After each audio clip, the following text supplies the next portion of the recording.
এই স্থানের নাম হচ্ছে শিমুলিয়া। শিমুলিয়া দেখি প্রভু জীবপ্রতি কয়, এই তো সীমন্ত দ্বীপ, জানিও নিশ্চয়। নিত্যানন্দ প্রভু জীব গোস্বামী পাদকে এখানে নিয়ে এসে বললেন, সুজীব এই হচ্ছে সীমন্ত দ্বীপ। জীব গোস্বামী পাদকে নিত্যানন্দ প্রভু যেইভাবে এই স্থানের মহিমা প্রকাশ করেছেন, সেটি ভক্তিবিনোদ ঠাকুর খুব সুন্দরভাবে নবদ্বীপ ধাম মাহাত্ম্যে, নবদ্বীপ ভাব তরঙ্গে, বিশেষ করে ভক্তি রত্নাকরেও খুব সুন্দর বর্ণনা এখানে রয়েছে। আপনারা দয়া করে মন দিয়ে শ্রবণ করবেন। একটু আগে পঞ্চবক্র শিব থেকে আসলাম, সেখানে আমরা শ্রবণ করেছি যে শিব ঠাকুর যখন ভক্তদেরকে দেখে উনি কত খুশি হন। আর ভক্ত যখন জিজ্ঞাসা করে শিব ঠাকুরকে, আমরা তো জানি না আমাদের জন্য কোনটি ভালো, আপনি মহাভাগবত, আপনি বলে দেন আমাদের জন্য কোনটি ভালো, আপনি যেই বর দেবেন সেইটি হচ্ছে আমাদের জন্য শ্রেষ্ঠ। মহাদেব আমাদেরকে কি দেন? কি দেন? কি দেন? বলুন হর হর মহাদেব।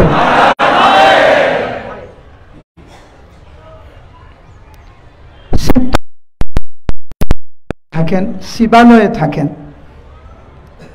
উনি হরি ভজন করেন। আপনারা সবাই জানেন শিব ঠাকুর হচ্ছেন শঙ্কর্ষণের ভক্ত, বলরামের ভক্ত উনি। সেই জন্য আমরা গাইলাম, মহাদেব পঞ্চমুখে রাম রাম হরে হরে। সবাই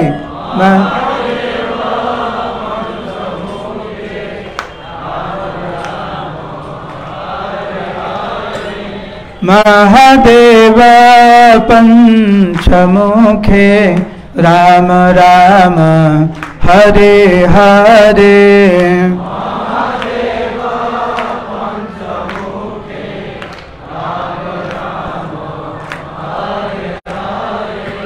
ভগবানের নাম করতে করতে হঠাৎ করে মহাদেব কলিযুগের সৌভাগ্যের কথা স্মরণ করলেন। শাস্ত্রে উল্লেখ রয়েছে, কলর দোষ নিধে রাজন। কলিযুগ হচ্ছে দোষের সমুদ্র, কিন্তু মহাদেব ওইভাবে দেখেননি। ধন্য এই কলিযুগ, আর ধন্য এই কলিযুগের মানুষদের, ধন্য কলিযুগের নরনারীদের। সত্য যুগে হাজার হাজার বছর তপস্যা করে যা পাওয়া যায় না, এই কলিযুগে খুব সহজেই কেবলমাত্র মহাপ্রভুর চরণে আত্মসমর্পণ করে আর হরে কৃষ্ণ কৃষ্ণ কৃষ্ণ হরে হরে, হরে রাম রাম রাম হরে হরে, এই মহামন্ত্র উচ্চারণ করে অচিরেই গোলক বৃন্দাবন ধামে ফিরে যেতে পারে। সেই জন্য জয় কলিযুগ। শুনেছেন কখনো জয় কলিযুগ? জয় কলিযুগ। কেন? কারণ এই কলিযুগে মহাপ্রভু অবতীর্ণ হয়েছিলেন, সেই জন্য জয় কলিযুগ। আর মহাদেবের যারা সপার্ষদ তারা তো স্তম্ভিত হয়ে গেছে। মহাদেব কি বলে? জয় কলিযুগ, জয় কলিযুগের নরনারী। কেন? কারণ ব্রহ্মার দুর্লভ প্রেম সবাকারে যাচ্ছে শ্রীমন মহাপ্রভু। মহাপ্রভুর গুণকথা শ্রবণ করতে করতে, স্মরণ করতে করতে গৌর প্রেমে পাগল হলেন মহাদেব, এবং দুই হাত তুলে গৌর প্রেমে পাগল হয়ে উনি উচ্চস্বরে বলতে লাগলেন, গৌরাঙ্গ গৌরাঙ্গ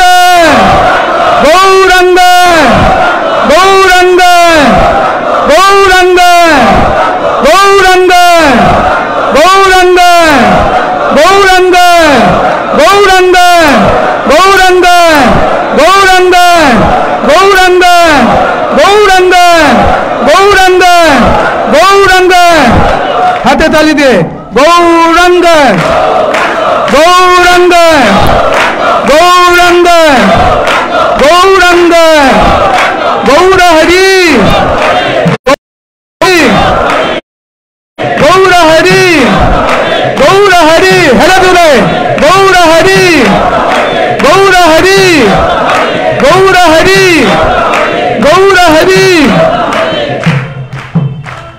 महाप्रभुर गुण महिमा प्रकाश करते करते नृत्य करते करते शिव ठाकुर पागल हलेन, एमन भावे नृत्य करछेन जे কৈলাস पर्वत कम्पित হচ্ছে। पार्वती जिज्ञासित हबे देव महेश्वर, हे प्रभु केबा से गौरांग देव बलह आमारे,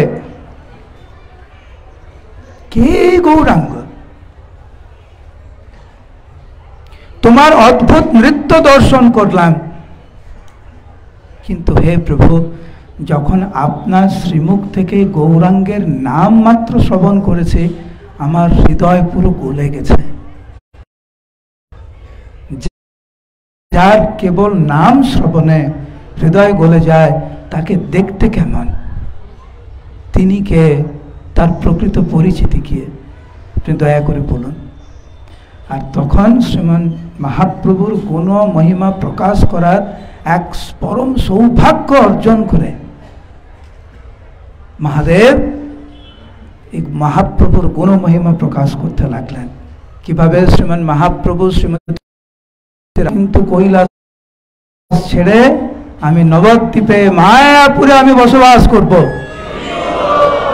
গঙ্গার ধারে মহাপ্রভুর বাড়ির পিছনে আমি ছোট্ট একটি কুটির বানাবো, সেই কুটির বানিয়ে আমি মহাপ্রভুর লীলা আমি দর্শন করব। তুমি কি করবে? পার্বতী দেবী বলছেন খুব ভালো তো, আমার প্রভু বলছে আমি জানি না তুমি কি করবে, আমি মায়াপুরে চললাম, আমি কোথায় যাব? আমিও মায়াপুরে আসবো। হরি বল। পার্বতী দেবী আমরা যেই স্থানে বসে আছি এই স্থানেই পার্বতী দেবী এসেছিলেন। নবদ্বীপে পার্বতী আসিয়া এইখানে নিত্যানন্দ প্রভু জীব গোস্বামী পাদকে বলছেন, হে দাঁড়িয়ে আছি এই জায়গায় পার্বতী দেবী এসেছিলেন আরাধ হয়ে শ্রী গৌরাঙ্গ সুন্দর ভগবানে।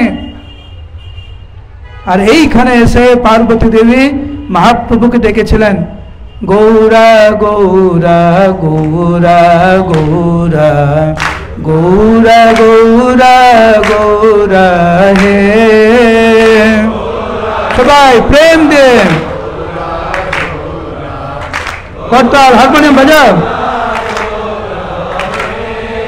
গৌরা গৌরা গৌরা গৌরা গৌরা গৌরা গৌরা হে।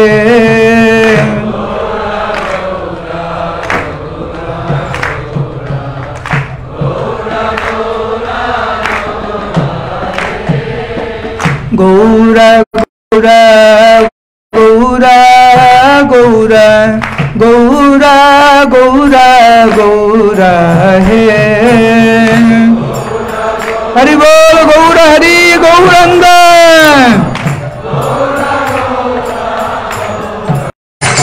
गौरा गौरा गौरा गौरा गौरा गौरा। किन्तु भक्तरा बोले कृष्ण सूर्य सम माया है अंधकार, जहा कृष्ण ताहा नहीं मायार अधिकार।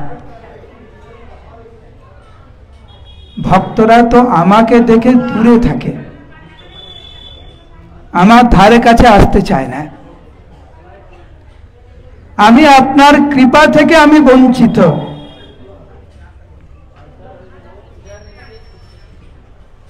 तुमी आमार साथे केमन एई भावे कपटता करते पारले? सबाई कृपा पाচ্ছে কিন্তু আমি পাচ্ছি না।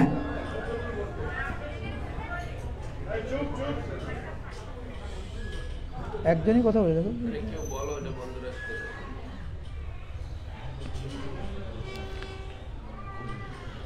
শ্রীমান মহাপ্রভু পার্বতী দেবীর আসল পরিচিতি উনি প্রদান করেছেন। কেউ কেউ বলে বৈষ্ণবরা নাকি দুর্গা দেবীর ভক্ত নয়। আমরা দুর্গা দেবীর বড় ভক্ত। কত বড় ভক্ত? অনেক বড় ভক্ত। আমরা দুর্গা দেবীর, উনি বৈষ্ণবী। महादेव जेरकम वैष्णवानम यथा शंभु পার্বতী দেবীও মহান বৈষ্ণবী। এইখানে বলছেন মহাপ্রভু পার্বতী দেবীকে যে এক শক্তি দুই রূপ মম সহচরী। এক শক্তি, স্বরূপ শক্তিতে তুমি রাধিকা আমার, আর বহিরঙ্গা রূপে রাধা তোমাতে বিস্তার। ভগবানের এক শক্তি, অন্তরঙ্গ শক্তি হচ্ছে কে? অন্তরঙ্গ শক্তি কে? যারা ঘুমাচ্ছ বুঝতে পারছো? অন্তরঙ্গ শক্তি কে? বহিরঙ্গ শক্তি কে? দুর্গা দেবী। তো দুর্গা দেবী হচ্ছেন রাধারানীর প্রকাশ। মহাপ্রভু বলছেন তোমাকে ছাড়া আমার কোনো লীলা হয় না। নবদ্বীপে তুমি পৌর মায়া। আমি সেদিনকে আলোচনা করছিলাম, জানি না কোন পরিক্রমাতে, যে আমি বলছিলাম পূজারীরা পর্দা খুলে তারপর আমরা ভগবানকে দর্শন করি, হ্যাঁ কি না? তাহলে এই ধামের পূজারীকে, ধামের পূজারী হচ্ছে মহাদেব এবং পার্বতী দেবী। উনাদের কৃপা ছাড়া মহাপ্রভুর দর্শন হয় না। আমরা মায়ের কাছে এসেছি প্রার্থনার মনোভাব নিয়ে, অনুমতি চাইছি, উনার কৃপা চাইছি, না হলে ধাম দর্শন হবে না। মহাপ্রভু বললেন তুমি নবদ্বীপে পৌর মায়া, আর তুমি বৃন্দাবনে হচ্ছে পূর্ণমাসী দেবী, আর দ্বারকাতে তুমি সুভদ্রা দেবী। এটা জগন্নাথ বলদেব সুভদ্রা, এই সুভদ্রা দেবী হচ্ছেন দুর্গা দেবীর থেকে অভিন্ন। হরিবল। কারা কারা জগন্নাথের রথযাত্রা দেখেছেন? হরিবল বলুন, বলুন জয় জগন্নাথ, জয় বলদেব, জয় সুভদ্রা। এবারে গোপন কথা বলছি, আমার কাছে গোপন, আপনারা সবাই জানেন, আপনারা সব পণ্ডিত মানুষ। রথের সামনে কে থাকে? বলদেব, সুভদ্রা না জগন্নাথ? চিন্তা করছেন কে থাকে? কে থাকে? কেন বলদেব আগে? কারণ যখন একটি লীলা মঞ্চস্থ হয় বা নাটক মঞ্চস্থ হয়, তার জন্য স্টেজ দরকার, হ্যাঁ কি না? তো ধাম দরকার, ভগবানের লীলার জন্য ধাম দরকার। সেই ধাম হচ্ছে বলরাম। এইবারে একটা লীলা করার জন্য, নাটক করার জন্য একজন ডাইরেক্টর দরকার, তো পরিচালক দরকার, হ্যাঁ কি না? না নাটক এমনি এমনি হয়? কৃষ্ণ লীলার পরিচালক হচ্ছেন পূর্ণমাসী দেবী, যিনি হচ্ছেন দুর্গা দেবী। আগে স্টেজ মানে আগে ধাম, তারপরে পরিচালক, তারপরে তো লীলা। লীলা করবেন কে? কে লীলা করবে? জগন্নাথ। বুঝতে পারলেন এবারে? সেই জন্য বলদেব আগে সবকিছু তৈরি ঠিকঠাক করছেন, তারপরে সুভদ্রা, উনি পরিচালক, তারপরে জয় জগন্নাথ স্বামী কি। তো পূর্ণমাসী দেবীর কত শক্তি, একটা ছোট্ট লীলা বলছে আপনাদেরকে। বৃন্দা দেবীর 1,00,000 টিয়া পাখি আছে। কত? সেই 1,00,000 টিয়া পাখি থাকে বৃন্দাবনে। তারা বিভিন্ন জায়গায় যায়, সারাদিন ধরে তথ্য সংগ্রহ করে, কে কি ভাবছে, কিভাবে লীলা সম্পাদন করা যাবে। তারা এসে সমস্ত তথ্য পূর্ণমাসী দেবী আর বৃন্দা দেবীকে বলে। ভগবান যদি কিছু লীলা করতে চায় আগামীকাল, কাকে বলবে? বলুন কাকে বলবে? পূর্ণমাসী দেবীকে বলবে, বৃন্দা দেবীকে বলবে। শ্রীমতী রাধা রানী যদি কিছু বিশিষ্ট কিছু লীলা করতে চায়, পূর্ণমাসী দেবীকে বলবে, বৃন্দা দেবীকে বলবে। প্রত্যেকটা দিন একটা মিটিং হয়, আমাদের ইস্কনে অনেক মিটিং হয়। তো প্রত্যেকটা দিন বৃন্দাবনের 3টি যোগপীঠ আছে, আপনারা জানেন। একটি যোগপীঠ হচ্ছে বৃন্দাকুণ্ডে, সেইখানে প্রত্যেক দিন ভোরবেলা মিটিং হয়। পূর্ণমাসী দেবী আর বৃন্দা দেবী, সমস্ত টিয়া পাখি, সুখ পাখি যা তথ্য দিয়েছে তার উপরে ভিত্তি করে ভগবান কৃষ্ণ শ্রীমতী রাধারানী কি চায় তার উপরে ভিত্তি করে পূর্ণমাসী দেবী সমস্ত লীলা সুন্দর করে সাজায়, তারপরে ভগবান কৃষ্ণ এবং শ্রীমতী রাধারানী লীলা করে। তো পুরো এইটা হচ্ছে পূর্ণমাসী দেবী। ওনার শক্তি কেমন শ্রবণ করুন। একবার কংস সে ভাবছে যে এই ছোট্ট কৃষ্ণ আমার রথী মহারথী সমস্ত দানবদের রাক্ষসদের হত্যা করে দিচ্ছে, আমি দেখতে চাই সেই বালককে। একবার একা একা কারুকে না বলে কংস বৃন্দাবনে প্রবেশ করেছে। বৃন্দাবনে প্রবেশ করা মাত্রই যে গণ্ডি আছে বৃন্দাবনের, গণ্ডির মধ্যে প্রবেশ করেই দেখছে একজন বয়স্ক ভদ্র মহিলা, হাতে লাঠি, সাদা কাপড়, চুলগুলো বয়স্ক লোক যেরকম। সেই জিজ্ঞাসা করছে, সেই ভদ্র মহিলা কংসকে জিজ্ঞাসা করছে, তুমি কে? কংস খুব রেগে গেছে, তুমি বুড়ি আমাকে জিজ্ঞাসা করছো আমি কে, তুমি জানো না? আমি কংস, মহারাজ কংস, তুমি কে? কংস জিজ্ঞাসা করছে, বলছে আমার নাম পূর্ণমাসী দেবী, যে তুমি যদি বৃন্দাবনে প্রবেশ করতে চাও তোমাকে যোগ্য হতে হবে। কংস আরো রেগে গেছে, এত বড় সাহস, এই গ্রামে ঢুকতে গেলে আমাকে যোগ্য হতে হবে? তুমি জানো আমি কে? পূর্ণমাসী দেবী মানে দুর্গা দেবী কংসকে বলছে, চিন্তা করো না, আমি তোমাকে যোগ্য করে দেব। বলে পূর্ণমাসী দেবী এই কংসকে ছোট্ট একটা বালিকা বানিয়ে দিয়েছে। মনোভাব কংসের, দেহটি একটা ছোট্ট গোপী। কংস নিজেকে দেখছে, এটা মাথায় হয়ে গেছে, কি ব্যাপার? সেই রূপ থেকে বেরিয়ে আসতে চাইছে, সে কংস হতে চায়, কিন্তু পূর্ণমাসী দেবীর অলৌকিক শক্তিতে সে আর কংস হতে পারছে না। লাঠি দিয়েছে, লাঠি আছে না, পূর্ণমাসী দেবীর হাতে লাঠি আছে, লাঠি দেখাচ্ছে, বলছে আমি যা বলবো তুমি তাই করবে।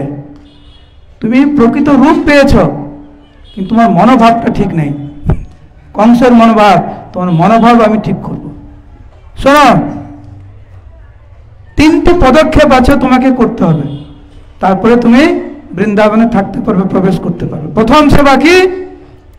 এই গাভীগুলো দেখছো, বৃন্দাবনের গাভী পূর্ণ গোবিন্দ স্থান। এই যে গাভীগুলো যে গোবর রেখেছে রাস্তায় ঘাটে, সব গোবর তুলো, তুমি গোবর তুলে ঘুটে বানাও। কংস বলছে, এ বুড়ি তুমি জানো আমি কে? আমি কংস, আর তুমি বলছো এই গোবর দিয়ে ঘুটে বানাতে? পূর্ণমাসী বলছে, লাঠি দেখেছ? তুমি তোমার শক্তি দেখাচ্ছ, আমার শক্তি তো তুমি দেখলে। কংস ভয় খেয়ে গেছে, সত্যিকার ও তো কংস হতেই পারছে না। সেই কংস এখন বৃন্দাবনে গোবর তুলে ঘুটে বানাচ্ছে। হরিব, মনে মনে খুব রাগ, কেন আমি এই স্থানে আসলাম, আমাকে এখন ঘুটে তুলতে হচ্ছে। ঘুটে তুলে, সরি গোবর তুলে ঘুটে বানাচ্ছে। বৃন্দা দেবী বলছে, খুব ভালো, খুব ভালো, ভালো করে করো, ভালো করে করো, খুব ভালো। কিছুক্ষণ করার পরে এইবারে পূর্ণমাসী দেবী বলছে, ভালো হয়েছে। এবারে দ্বিতীয় স্তর কি? দ্বিতীয় স্তর হচ্ছে এই গাভী, তার গোবর যখন মাটিতে পড়বে, মাটিতে পড়ার আগে তুমি হাত দিয়ে ধরবে। তো গোবর আর গোমূত্র, গোমূত্র মাটিতে পড়ার আগে তুমি হাত দিয়ে ধরবে, আর গোবর মাটিতে পড়ার আগে হাত দিয়ে ধরবে। কংস আরো রেগে গেছে, এত বড় স্পর্ধা, আবার লাঠি দেখাচ্ছে পূর্ণমাসী দেবী।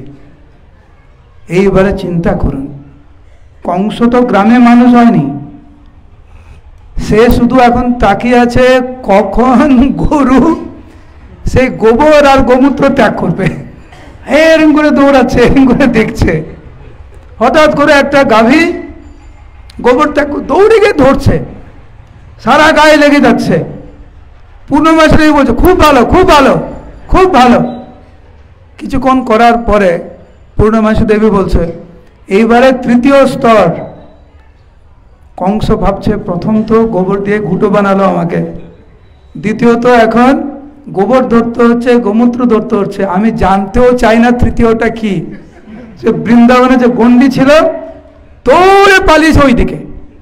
যেই বৃন্দাবনের গণ্ডি পেরিয়েছে সঙ্গে সঙ্গে কংস তার নিজের রূপ পেয়েছে। ধামে থাকতে গেলে বিনম্র সেবার মনোভাব নিয়ে থাকতে হয়। এটা মাদার পার্বতী, দুর্গা দেবী, পূর্ণমাসী দেবী, সুভদ্রা দেবী আমাদেরকে শিক্ষা দিয়েছেন। এইটা হচ্ছে দুর্গা দেবীর শক্তি। সেই জন্য মহাপ্রভুর লীলায় প্রবেশ করতে গেলে পার্বতী দেবীর, পূর্ণমাসী দেবীর, সুভদ্রা দেবীর অনুমতি, কৃপা অত্যন্ত আবশ্যক। তো মহাপ্রভু পার্বতী দেবীকে তার প্রকৃত পরিচিতি প্রদান করছেন। তারপরে মহাপ্রভু জিজ্ঞাসা করছে যে আমি তোমার প্রার্থনায়, তোমার তপস্যায়, তোমার ভক্তিতে আমি খুব খুশি, তুমি কি বর চাও বলো।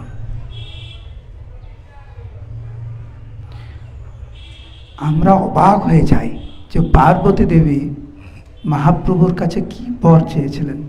হরে কৃষ্ণ, সবাই বলুন মহাপ্রসাদ কি, বলুন সবাই মহাপ্রসাদে গোবিন্দে,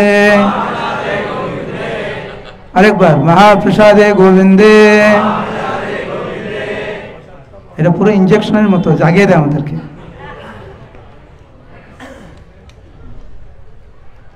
পার্বতী দেবী মহাপ্রভুর কাছে এই বর চাইলেন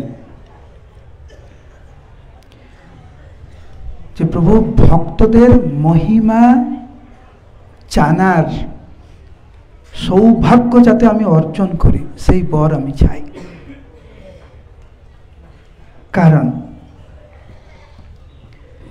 চিত্রকেতু সে আপনার বড় ভক্ত।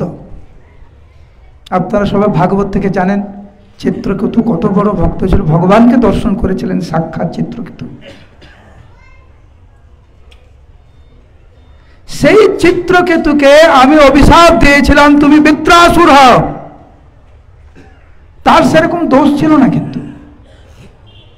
কিন্তু আমি অভিশাপ, সে যদি চাইতো সে কিন্তু আমাকে অভিশাপ দিতে পারত চিত্রকেতু মহারাজ, কিন্তু আমি তাকে অভিশাপ দিলাম, সে আমাকে আরাধনা করল।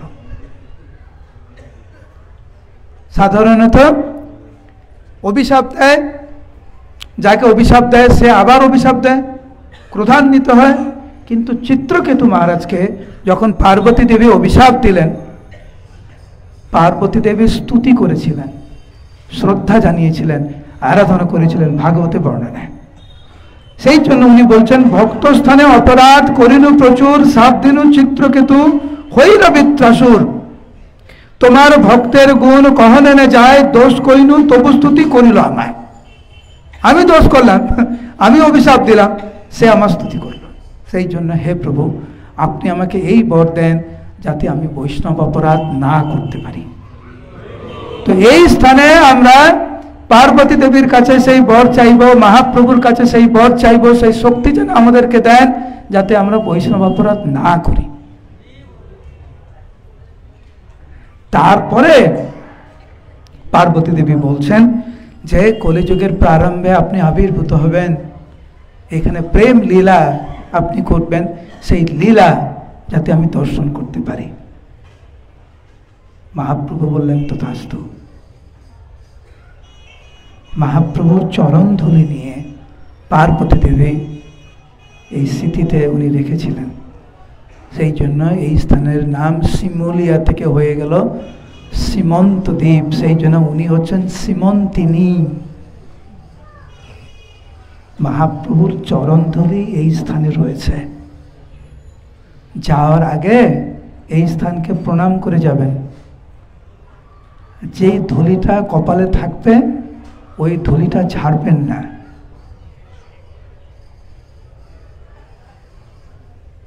পার্বতী দেবীর আশ্রয় গ্রহণ করুন এখানে। পার্বতী দেবী যে শিক্ষা দিয়েছেন ভগবানের কাছে, উনি কৃপা চাইলেন যাতে ভক্তের মহিমা বুঝতে পারেন আর বৈষ্ণব অপরাধ যাতে না করেন, আমরা সেই প্রার্থনা করব এই স্থানে। আর সেই জন্য এই স্থানের এত মহিমা।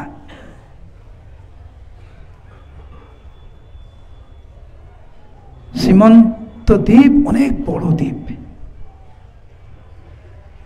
আর এই স্থানে সর্বক্ষণ সীমন্তিনী দেবী মানে দুর্গা দেবী এইখানে থেকে মহাপ্রভুর লীলা দর্শন করেন। অদ্যপিয় সেই লীলা করে গৌর রায়, কোনো কোনো ভাগ্যবানে দেখি পায়।